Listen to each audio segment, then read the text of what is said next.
Hello and welcome to the Voice of Standard Users, a podcast by IFAN. I'm Chaim Oren, your host, and in each episode, I speak with leaders shaping industries through standards and practice. I'm privileged today to introduce our guest, Miss Laura Brumsey. She is a Senior Vice President at the Compressed Gas Association, the CGA, which was founded more than 100 years ago. Is that correct? In That is 1913, the CGA develops and promotes safety standards, codification, and technical information regarding the manufacturing, transportation, storage, and safe handling of compressed, liquefied, and psychogenic gases.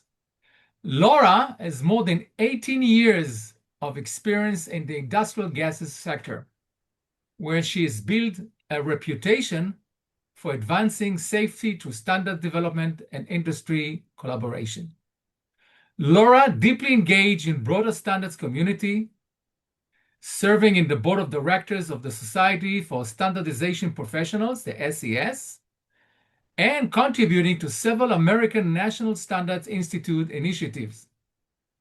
Laura also is a frequent speaker on topics like engaging the next generation of standard professional and evolving standard processes to keep pace with emerging technologies.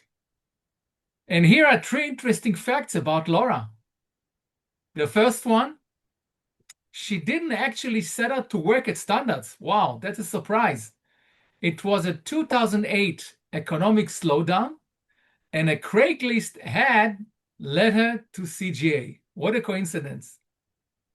The second personal fact about Laura is one of the most meaningful moments for her was during COVID, when they were helping facilitate access to medical oxygen.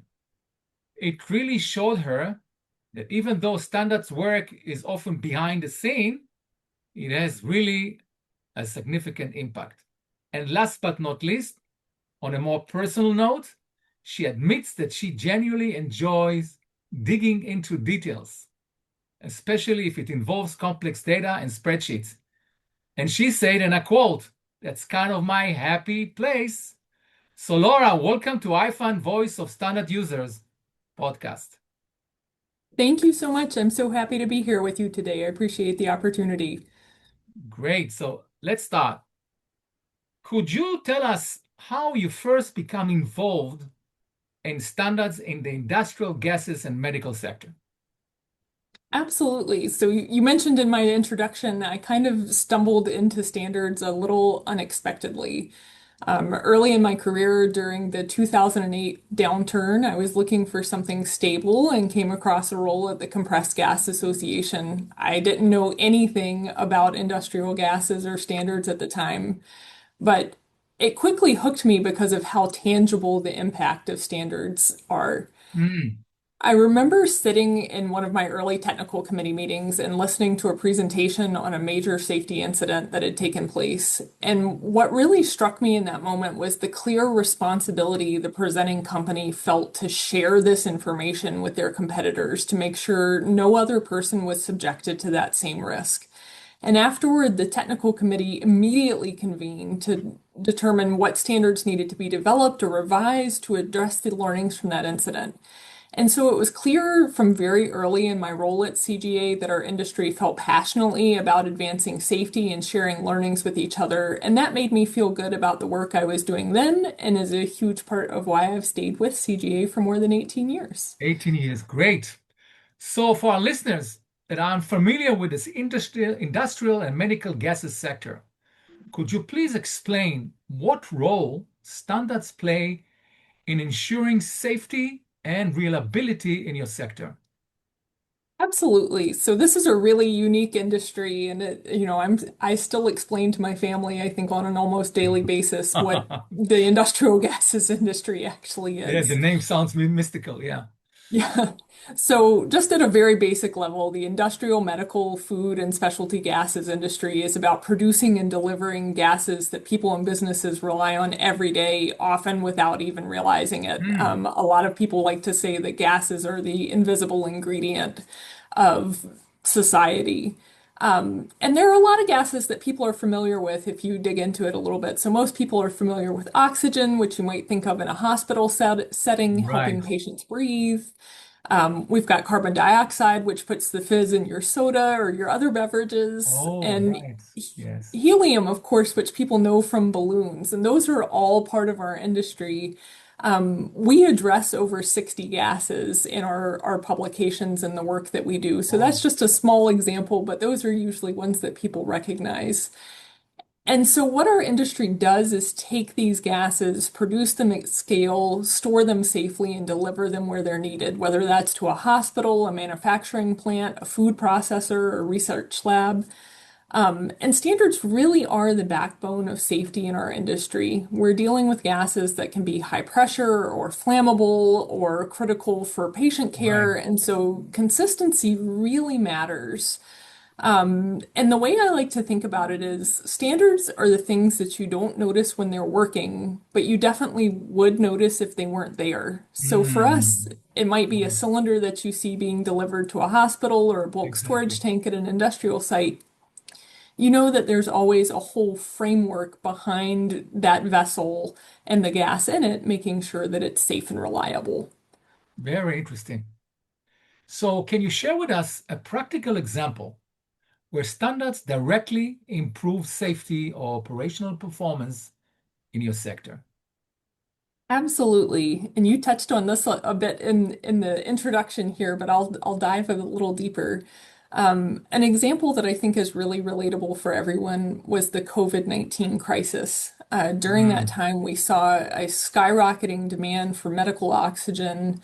right. We were seeing temporary healthcare facilities get set up, sometimes in, the parking lots of hospitals and places Wow. that weren't traditional healthcare venues. And during that time, there was a whole network of standards that were ensuring that patient safety remained the first priority. And so when hospitals were constructing those temporary patient care facilities, we were there with standards on oxygen piping and the cleanliness requirements and things like that. Mm, At times throughout that crisis, there were shortages of medical oxygen cylinders, and so we had a standard that was available on transitioning cylinders from other types of service and then cleaning the cylinders that came back that had been potentially contaminated with pathogens. mm, When federal lawmakers had issues and questions about supply and reliability, we were there to educate them about the unique safety issues related to oxygen and there to kind of help them in their problem-solving approach to making sure that no hospital went without product. And I think the success of our response to that time really came down to two things. And one was our industry's willingness to collaborate and work with each other to find solutions to problems. But it was also our ability to rely on an established safety practices that were already available through our standards as we navigated those unusual circumstances. right. So, you're basically responsible for a mission critical element for healthcare, for hospitals, for food industry. Is that correct? That's correct.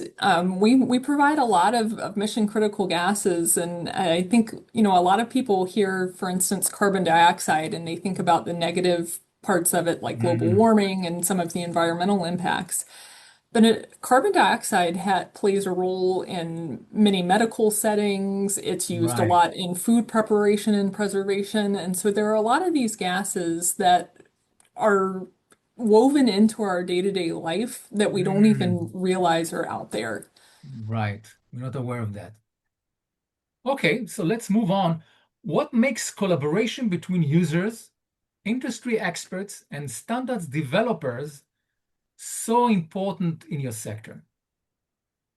Yeah, I think one of the places where we're really seeing the importance of collaboration is with when we're dealing with something broad and emerging, like hydrogen as a potential clean energy transition. No single organization covers the entire landscape in any of these spaces. You have different standards development organizations focusing on different pieces of the puzzle. So, like production, storage, transport, fueling, and in use may each have a different SDO that's operating, a different industry that's Mm, involved in that piece. I've been involved in part of conversations like a standards workshop that was held by ANSI earlier this week, where standards organizations, government officials, and industry stakeholders are coming together to compare approaches and make sure we're aligned and that we're not creating conflicting requirements. Right. Because from a user's perspective, the standard system has to work as a whole. It doesn't matter to them which organization wrote Exactly. which piece. It's how they can fit those pieces together to actually match their reality. You want a And unified value proposition, right? yes, and I think as standards organizations, when we just have our own industry at the table or we're writing standards with the narrow scope in mind of our particular industry, you lose that end user perspective of kind of the reality of what the application of that product looks like on the ground. Mm, And so we really see that coordination is critical. Without it, we risk gaps or overlaps that can slow development or create confusion. But when that coordination works well, it really helps us accelerate safe adoption by giving industry and regulators a more coherent, complete framework to work from. right. Okay. IFAN focuses strongly on the voice of standard users. Why, in your opinion, is user participation essential in the development of effective standards for the industrial gases and medical sector?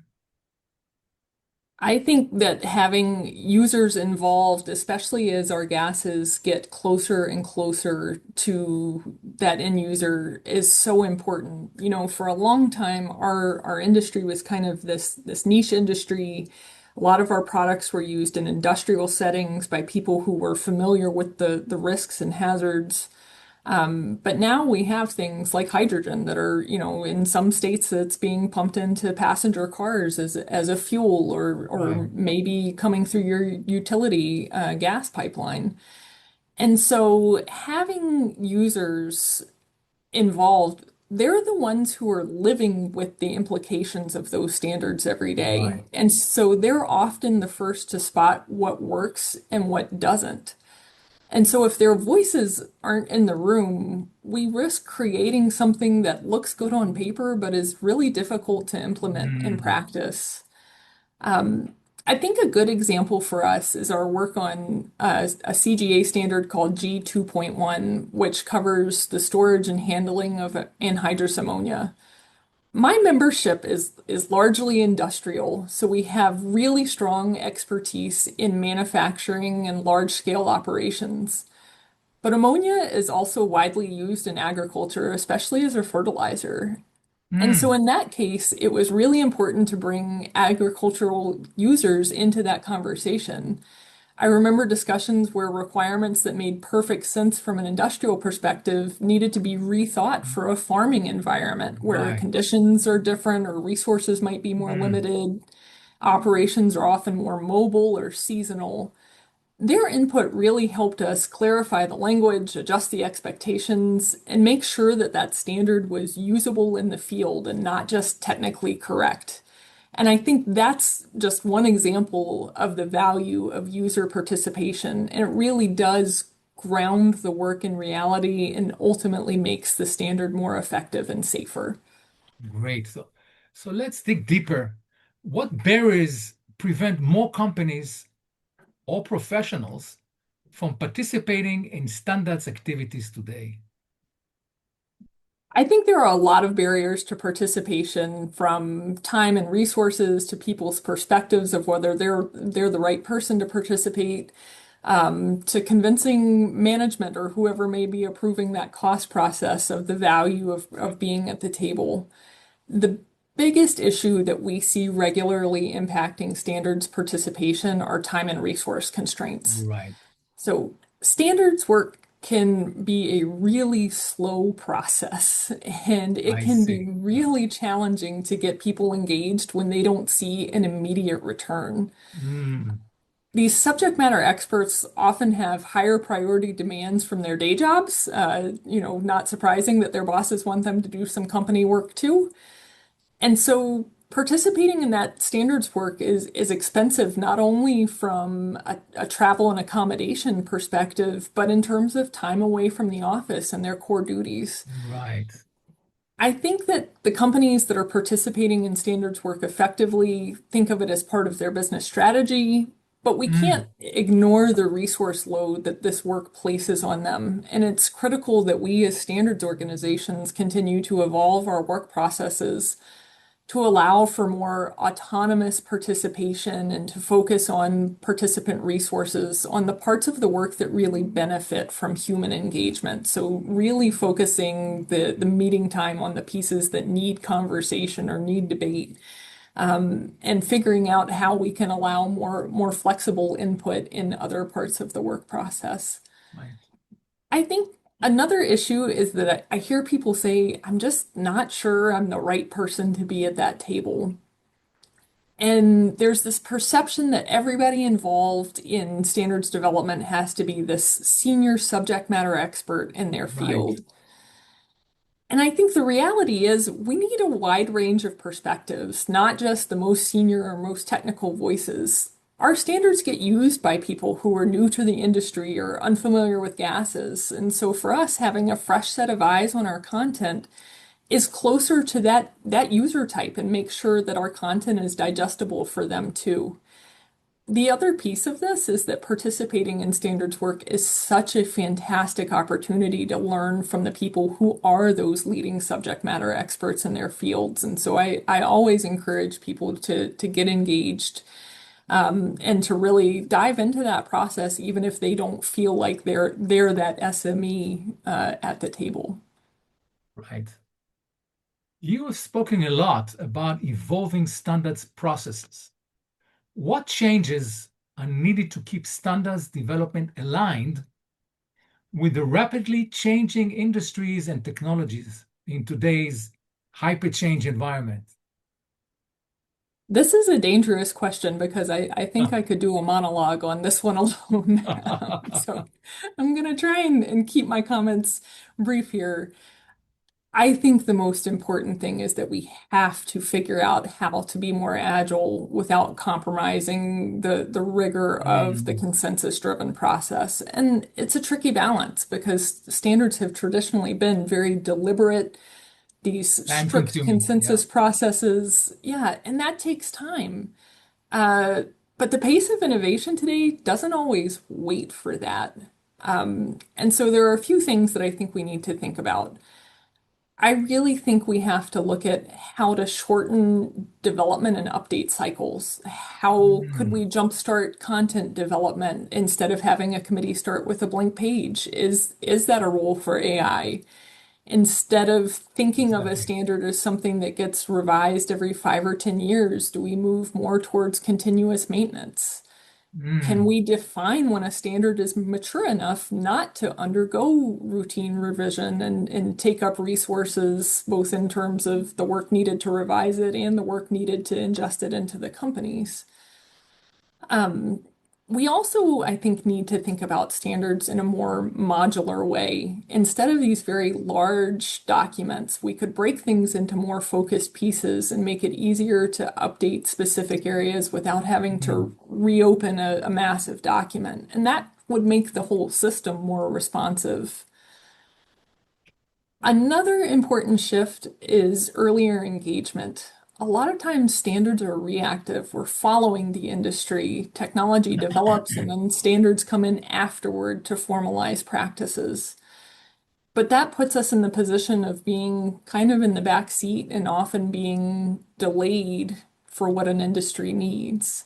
So now a lot of us are trying to engage earlier when technologies are still emerging. And this allows standards and even pre-standards activity to help shape the pathway forward rather than just catching up. But this right. also requires some caution to make sure that we're not blunting innovation by standardizing too much too soon. Mm, Um, my last little piece on this is that I think we also really have to think about digital tools and the role that they play in the standards process. which, Even something as simple as how we manage comments, share drafts, or collaborate across organizations can make a big difference in speed and accessibility. And so over time, I think we'll see more interactive digital first standards that are easier to navigate and apply in real world Mm. settings. Mm. Um, but this is really just about staying relevant. If standards are going to support rapidly evolving industries, whether that's hydrogen or advanced manufacturing, we have to be prepared to evolve alongside them and not behind them. Rapidly, yeah. Yep. That brings me to the next question.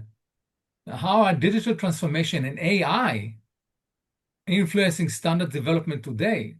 That must be a critical factor. It really is. And I think we're just starting to see how digital tools are going to change how standards are developed and used.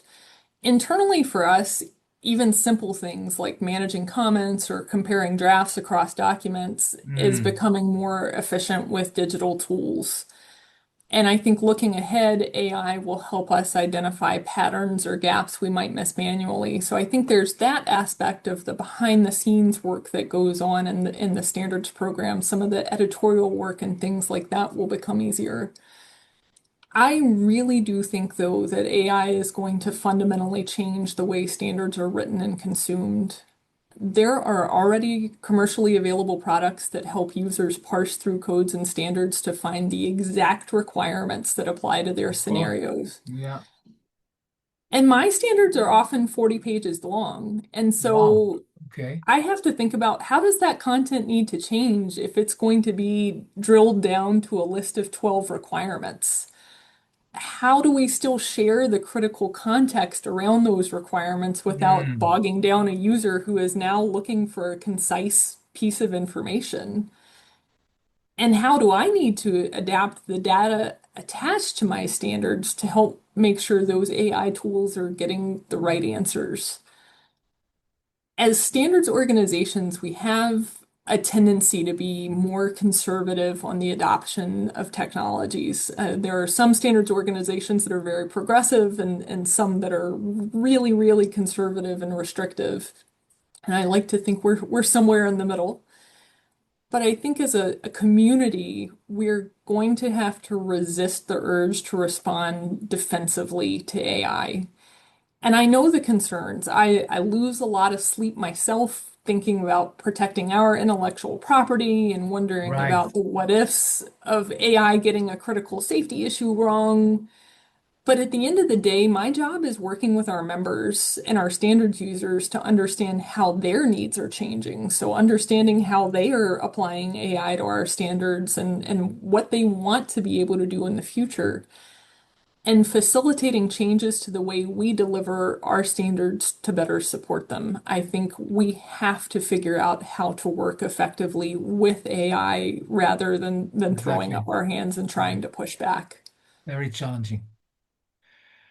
You are very passionate about engaging younger professional in standardization. Why is this especially important right now?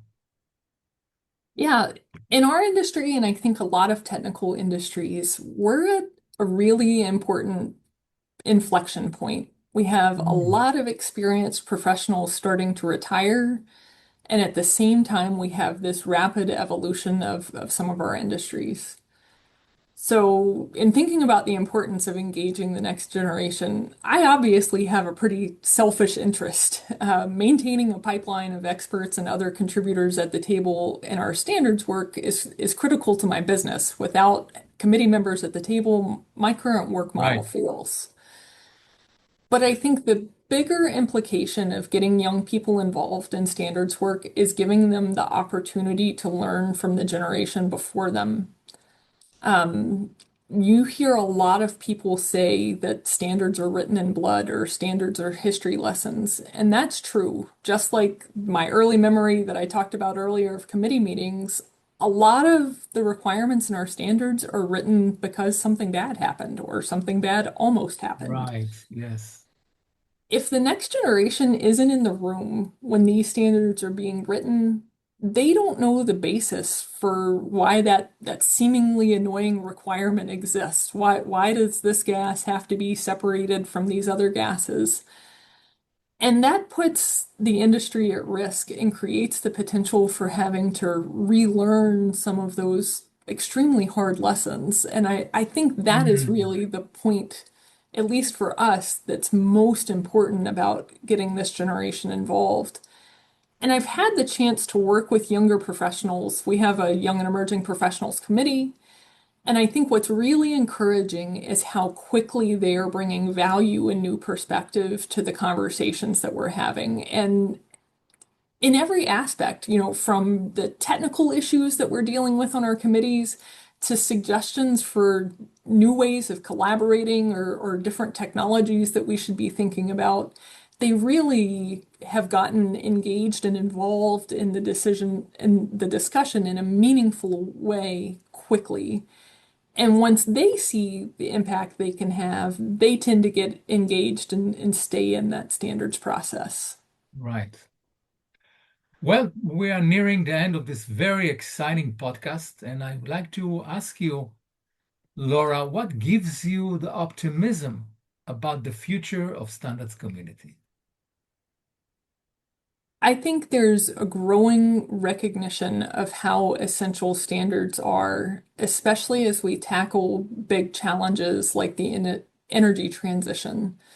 In the US right now, we're in a bit of a deregulatory environment, and that shifts a lot of the responsibility to standards organizations to make sure that there's that consistency and application of safety or technology across their industry. I think what gives me the most optimism, though, is the willingness to collaborate. Even in Mm, competitive industries, people come together around safety issues. And I've seen firsthand in our committee work that people kind of check their company logo at the door and work together to solve shared problems and make sure that everybody comes out with great. an understanding of the best practices. And I think when you add the next generation coming in with fresh ideas, it really does feel like the community is evolving in a positive way, and that we have a real chance to evolve and make new impacts moving forward. What a nice way to end this podcast. So, I would like to thank you, Laura, for your insights and strategic perspective. It was a real pleasure speaking with you, and I wish you a lots of success in leading CGA. For our listeners, stay tuned for more exciting episodes and follow us on the IFAN LinkedIn page. See you soon!